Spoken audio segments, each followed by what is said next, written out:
ডবকা মহলৰ পৰা অনা বুলি কৈছে তেওঁলোকে, কিন্তু চালানখনত মানে কাৰ্বি আংলঙৰ চালান যে আনিছে, চালানখন আমি চেক কৰিবৰ কাৰণে গাড়ীৰে হয়তো লৈ গুচি আহিলোঁ। এতিয়া আমি মানে তাক মানে চেক কৰি পেলাই চাওঁ কি কথা কি নাই, তাৰপিছত মানে হেৰি হ'ব ৰিয়েলি অফেন্স হ'ব কিন্তু গাড়ী। কোনখন গাড়ী?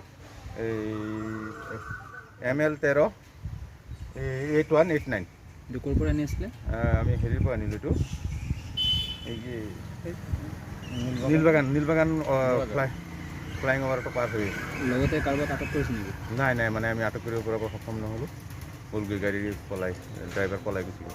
কেইটা বজাত ধৰা হৈছিলে? 3টা মানত হ'ব। এইটো কেতিয়াৰ ঘটনা? এইটো কালি সন্ধিয়া নহয় 23 তাৰিখে। নহয় আজি কি? আজি 26 25 24 তাৰিখে। 24 তাৰিখ ন? আৰু আজি কিবা ধৰিছে নেকি? আজি আৰু দুখন মানে বিনা অনুমতিত বা পাছ পাৰ্মিট নোহোৱাকৈ চিঅ নোহোৱাকৈ মাটি কাটি আছিলে, দুখন ট্ৰেক্টৰ ধৰি অনা হ'ল। ক'ৰ পৰা আনিছে? এইটো অনা হৈছে আশীগড়ৰ পৰা। নীলবাগান আশীগড় আছে যে, আশীনগৰ ন? ট্ৰেক্টৰ মানুহ আটক কৰিছে?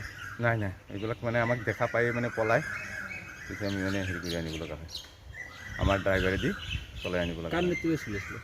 এইটো মানে ময়ে গৈছিলোঁ, মোৰ নেতৃত্বতে হৈছিল।